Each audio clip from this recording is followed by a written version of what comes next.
सिकंदर और कौवे की कहानी जीवन का आनंद। हाय दोस्तों, कैसे हैं आप सब। नमस्कार। देश दुनिया में भटकने के बाद आखिरकार सिकंदर ने उस जगह को खोज लिया जहां पर उसे अमृत प्राप्त हो सकता था। वह एक पुरानी गुफा थी जहां पर कोई आता जाता नहीं था।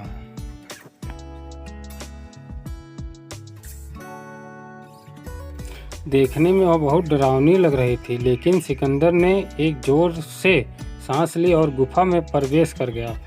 वहां पर उसने देखा कि गुफा के अंदर एक अमृत का झरना बह रहा है। उसने जल पीने के लिए हाथ ही बढ़ाया था कि कौवे की आवाज़ आई। कौवा गुफा के अंदर ही बैठा था। कौवा जोर से बोला, ठहर, रुक जा, या भूल मत करना। सिकंदर ने कौवे की तरफ देखा। वह बड़ी ही दयनीय अवस्था में था। पंख झड़ गए थे, पंजे गिर गए थे, वह अंधा भी हो गया था। बस कंकाल मात्र ही शेष रह गया था उसके पास।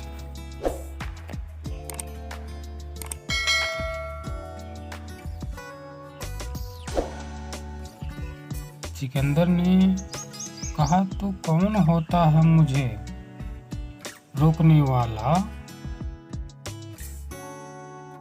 मैं पूरी दुनिया को जीत सकता हूँ, तो यह अमृत पीने से मुझे तो कैसे रोक सकता है। तब कौवे ने आँखों से आंसू टपकाते हुए बोला कि मैं भी अमृत पीने की ही तलाश में इस गुफा में आया था और मैंने जल्दबाजी में अमृत पी लिया।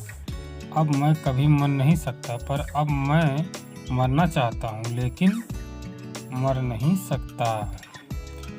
देख लो मेरी हालत। कौवे की बात सुनकर सिकंदर देर तक सोचता रहा। सोचने के बाद फिर बिना अमृत पिए चुपचाप गुफा से बाहर वापस लौट आया। सिकंदर समझ चुका था कि जीवन का आनंद उस समय तक ही रहता है जब तक हम उस आनंद को भोगने की स्थिति में होते हैं। शिक्षा। जीवन में हमें हमेशा खुश रहना चाहिए। हमें कभी भी खुश रहने के लिए बड़ी सफलता या समय का इंतज़ार नहीं करना चाहिए, क्योंकि समय के साथ हम बूढ़े होते जाते हैं, फिर अपने जीवन का असली आनंद नहीं उठा पाते हैं। दोस्तों, ये कहानी कैसी लगी आप लोगों को कमेंट में ज़रूर बताइएगा। धन्यवाद।